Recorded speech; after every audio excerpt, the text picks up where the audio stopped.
Welcome back, friends. Today's the last day that I can play Chaos Zero Nightmare in this playtest before it goes dark again for a little bit of time. Still don't have an actual release date. We're still kind of expecting October for some reason. And I wanted to kind of go through today about the goods and the bads of the game as I see them, give you my honest thoughts on whether or not, as it currently stands, this game is really worth your time in digging into. I'll also have, as of right now, a stream tonight to kind of close this all out, but you're gonna see this video after that, so apologies there. Watch the VOD. So what are my thoughts here? First of all, my biggest thought is like and subscribe, so I know that you want this content. Just playing. So this game so far, it has fun mechanics. I enjoy deck building. I enjoy the concept of the bit of randomness that comes with that. But outside of the deck building aspects, it hasn't tried to differentiate itself too much from other gachas in the space. And I think that's a really big detriment to the potential this game has. So let's kind of walk through a little bit of the modes and the things that I see that work and don't work as I say that. It's not all bad. I'm not going to say that it's like, you know, gacha slop or something like that. But for what we have at the start of the game, there just isn't much. So let's talk first about the missions. So missions is your story mode. I think the story mode is always going to be hit or miss in a gacha game. A lot of people will skip through this. There's a lot of dialogue. There's a lot of effort that was put into writing the dialogue, of course. So, you know, I don't discount that level of effort that was put into it. But I think that some people just want to come in and get the gameplay. And so this part is going to go to the wayside for some, and then you'll get some cool battles. If you enjoy the story, there's a lot here for you. So this one is kind of a neutral to me because you're either going to play the story or not. I don't know too many people that are kind of like sometimes play the story and sometimes don't. You're either a skipper or a watcher.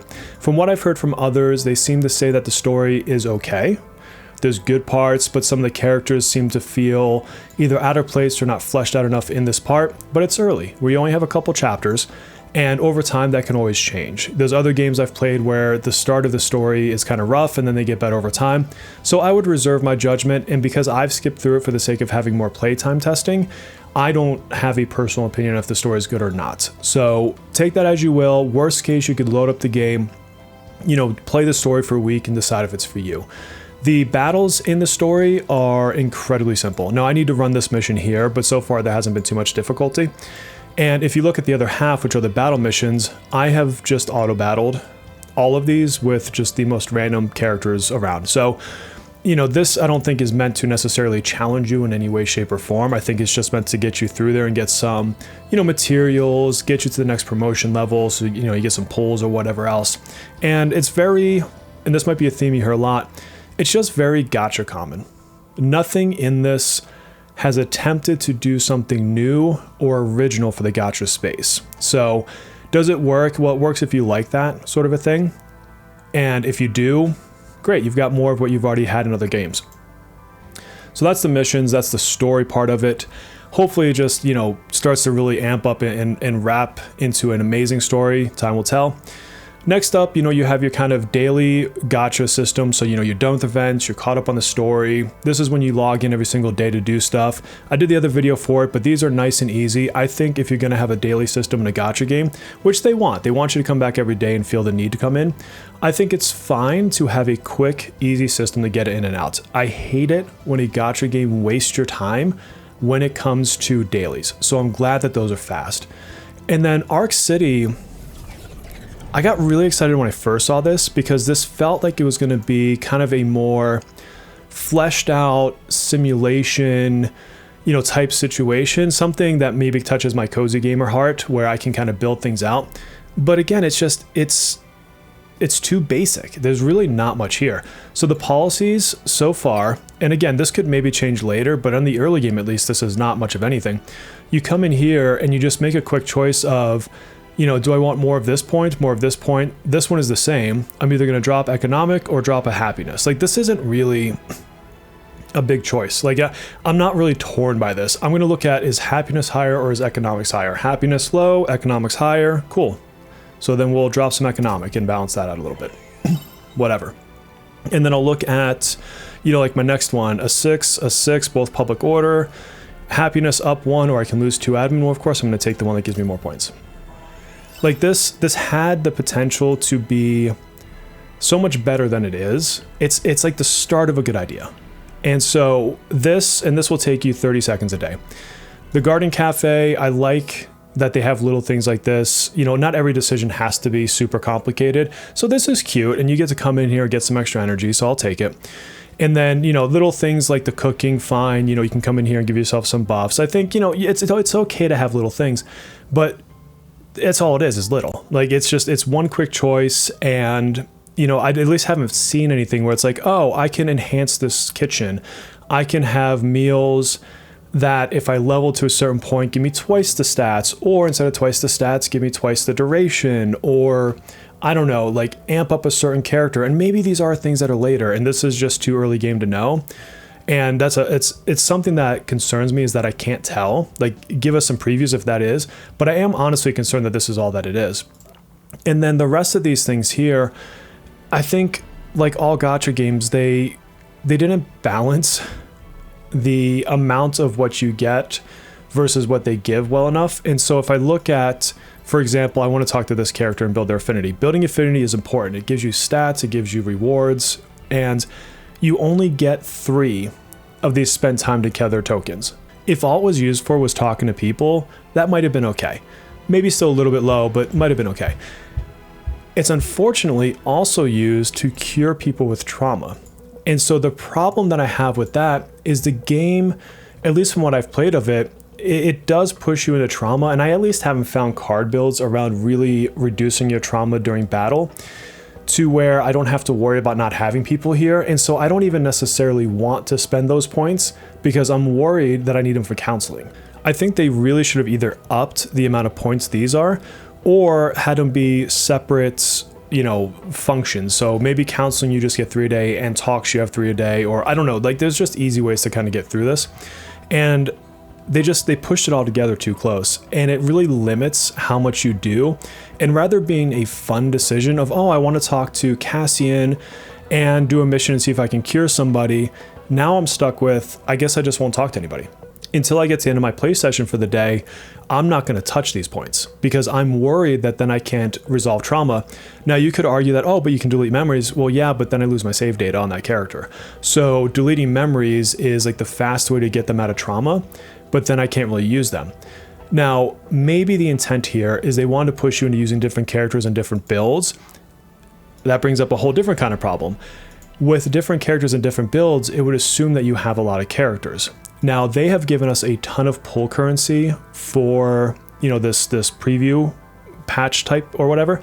And I've got a decent amount of 5 stars from it. I think that's luck. I'm not sure if they juiced up the rates or not. But if I was going off of the currency that was not given to me, I don't know that I would have had enough currencies to even finish the beginner banner yet.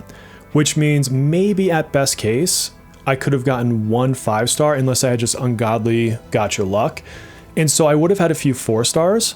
I maybe would have had a 5-star by this point, and I probably would not have much in the way of partners. And partners are super important to stats.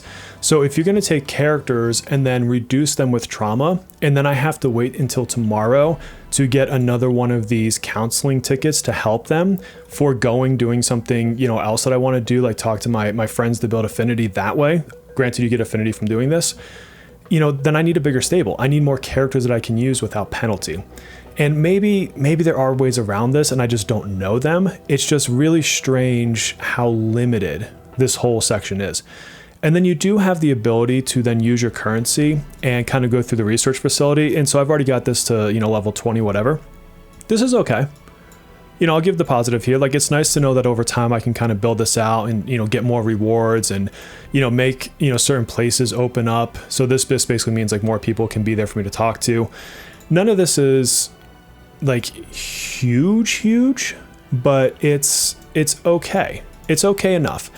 And things like this, I think, are the easiest things to rebalance because all they have to do is come in here and be like, oh, we'll give you 1 more of these, or, you know, we'll give you 1 more affinity or whatever the thing is. So these are at least easy things to balance. So I think if this is considered a mode, is it interesting? I think it has the potential to be interesting, but they were too conservative. They were too, like I said, the word I want to go with is basic. It's cool. I can 2 to 3 times a day talk to somebody I can get a cup of coffee, I can get something to eat, and I can make a, half a second decision on a policy. That's really pretty easy because like this one's all green, like, and I need to get these up, so I'm not going to sacrifice half my points. It's not, I don't know, it's just not great. It's there. And that's kind of how I feel about this mode. It's just there. So I want to see Arc City expanded. I want to see this become, more things to do. And again, maybe they have plans for this. And I want to see less stinginess. I want to see more given in the sense of more conversations, or separate out the counseling. Don't make those an overlapping system. And we'll see what happens there. So I like the potential. I don't think it's even close to being what it needs to be yet. Let's see. Simulation. This is the other kind of part of your dailies. This is just common gacha stuff. You have stamina. You burn stamina to increase your characters over time. That's fine. If you're going to be a gacha game, you pretty much are going to expect something like this to happen. At least they're not putting the stamina on your daily, like going through your story. You can go through the story without stamina. Some games share that system, and I think that's even worse. This is fine. Basically, use your stamina to level up your characters. I will say that the amount of things that you get is a little bit low from what I'm seeing. And like, if I look in here, like, how many am I getting? I don't know. Like, can you give me an idea of like I need to decide if I'm going to pick, this one, or if I go up a level, give me a little bit more indication, I guess, is my only real complaint here. Like, I want to know roughly how many of these items I'm going to get. Is it really just one of each? That would feel bad. So give us a little bit more info. I don't think this is a bad mode. It's just your common gacha going into your dailies, whatever. And I think from an economy standpoint, maybe juice up the rewards a little bit, give us a little bit more materials to work with, especially for the earlier levels of these characters. Like, I don't want to have a hard time getting level 30 on my batch. If the cap is 60, let me get halfway there and enjoy trying the character, so then I can decide who to really invest in for that back half of the game. And so, yeah, I think it's whatever. It's common gacha stuff again. In terms of the chaos mode, so far this is, oops, that's not chaos. This is going to be my favorite mode at the moment. It's roguelike. I like it. I wish I would have opened Zero System to see more about that, but I suspect you'll be playing this quite a bit. This is another one where you do have some gating. So you've got this loot certification card, and so you can only get so many of these over time, and then they have to refill like this says. So, up to 6 are issued, and 1 is consumed each time you loot is recovered. And, I don't know exactly what the rate of getting these is, but this whole mode is going through and then, getting different things for your characters, basically, that you save into their loadouts. And then that's how you kind of do some strength over time for other modes. But my concern here is I'm hoping that as we go through this, it's not just more of the same with a different coat of skin or a different coat of paint. Because if all I ever do is this, and then the next stage is just the same thing, but with a green element, and then the next one is the same thing, but with a yellow element, and then a blue element, well, what? Like, that's not really riveting gameplay. It's good for a month, and then you're going to lose sight of the fun, because you have to have some variability. You have to have some new challenges. You have to have like new random experiences when you go through a roguelike mode. And right now, I'm very early into it, and that's my concern. But I do have fun in this. This is where I have my fun right now. I enjoy going through it, and as long as they're just not making 5 versions of the same thing, I think it's okay. And then I hope that they don't say difficulty is nothing more than, enemies getting more health sponge. I hope it's like they become smarter, they synergize better, their card combos are more deadly. Like, I want to see, a challenge, a real challenge come through when you go through this.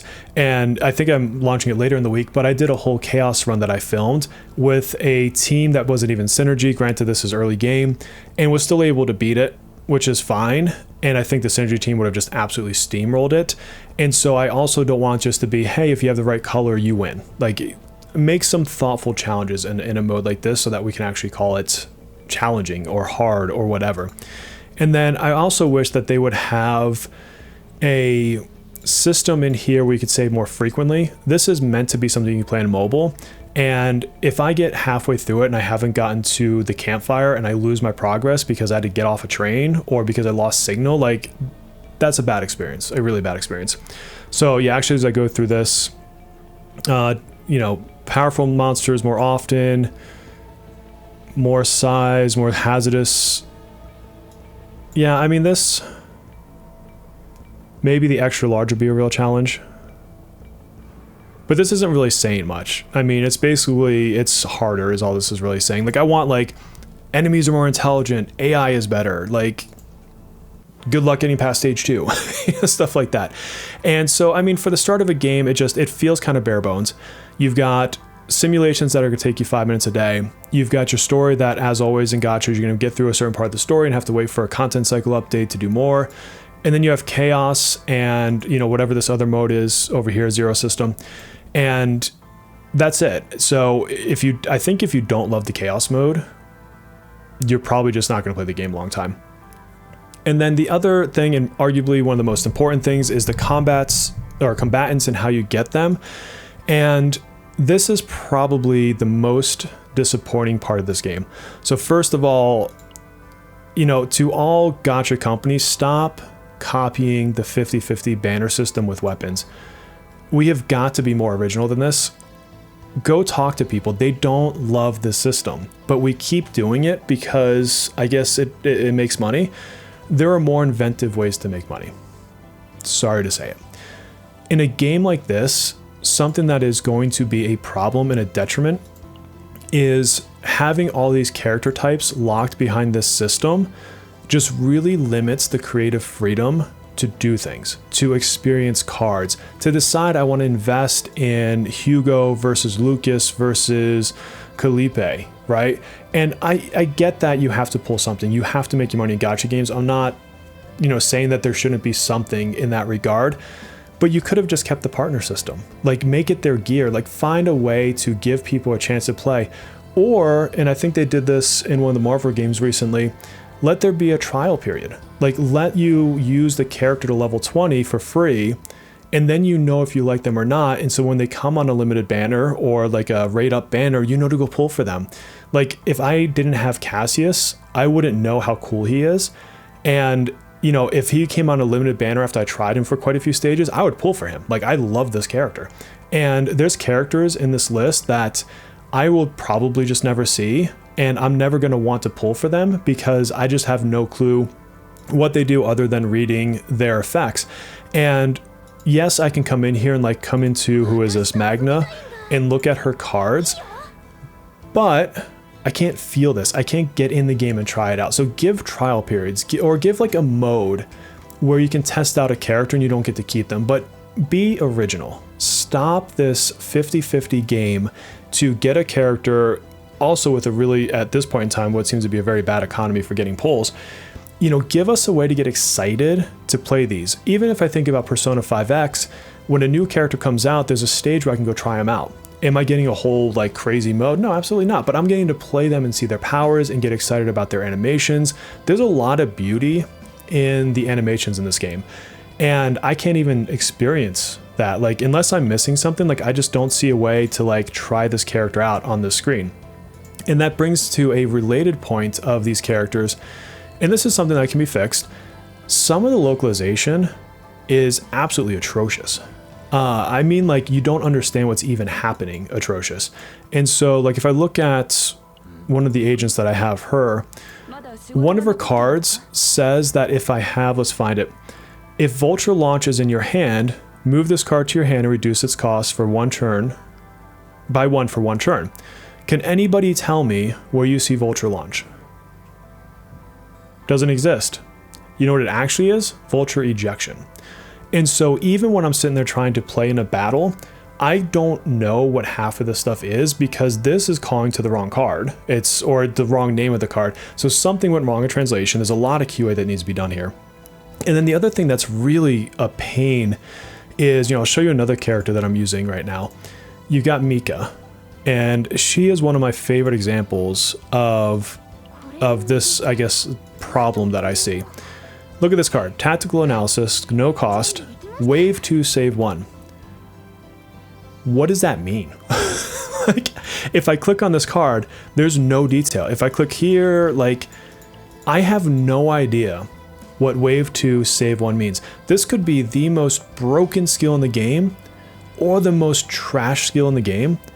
I would never be able to tell you the difference. And so when I'm sitting back kind of theory crafting how to strategize builds together and synergies between characters, I get frustrated. I really can't. And it's limiting my ability to even make guides on characters, because I'm like, I can't sit back and say, oh, she's great because of this 0 card skill. Like,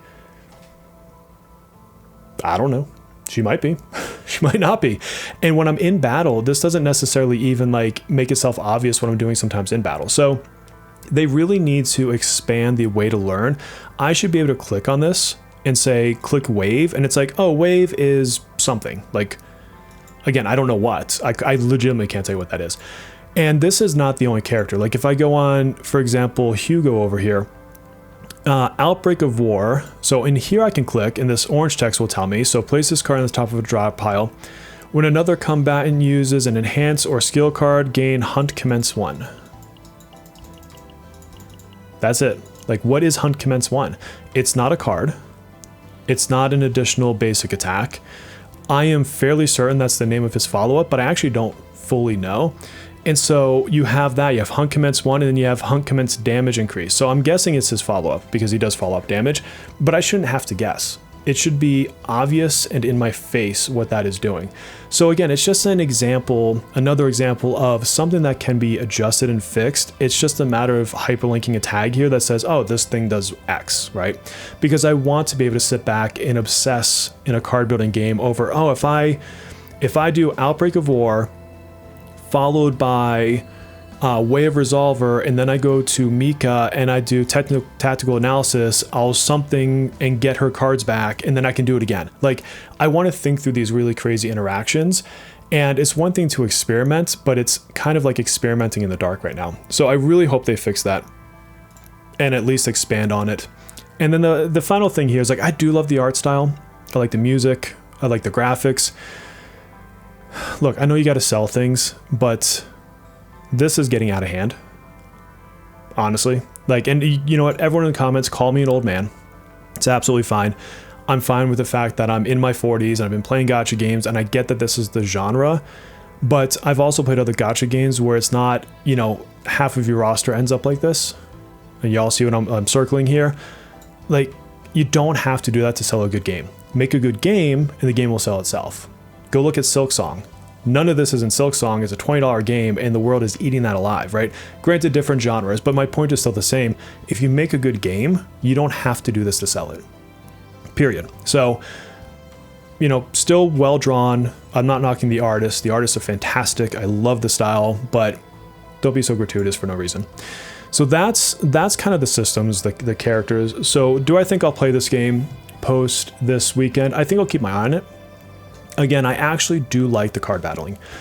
I wish the card decks were a little bit bigger for a little bit more, you know, variability in what I can do with the cards. I think that might kind of happen as the game progresses, and they always have the option to expand that in different seasons. So I'm not too worried about that personally.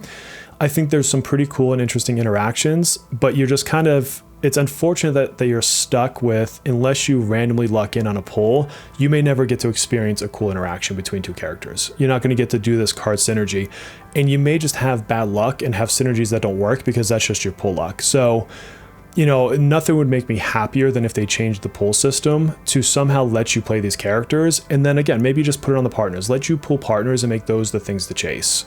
There's other ways to do this. I think the game should not come out in October. I think it needs quite a few more months baking in the oven so that they can flesh some of this stuff out a bit more. They can go in QA and fix, you know, card descriptions, whatever. I don't expect the art style to change. Like, I get it. You're going to have some gratuitous, you know, breasts out there. Whatever.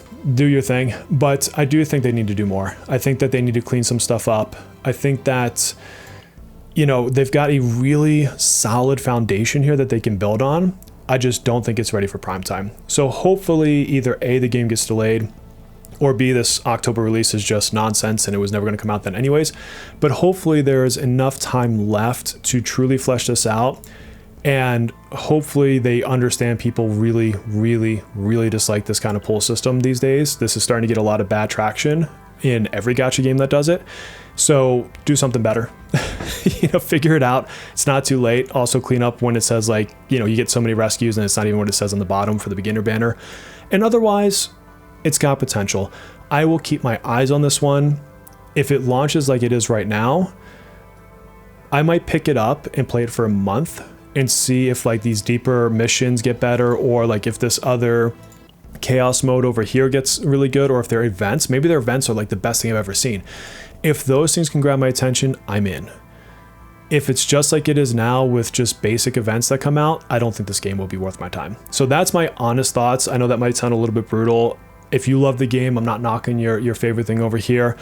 And yeah, I mean, I'm still got a couple of videos and live streams to go on this, so we'll see as I play if I get even more in love with that sort of a thing. And until our next video or live stream, my friends, please take care of yourselves.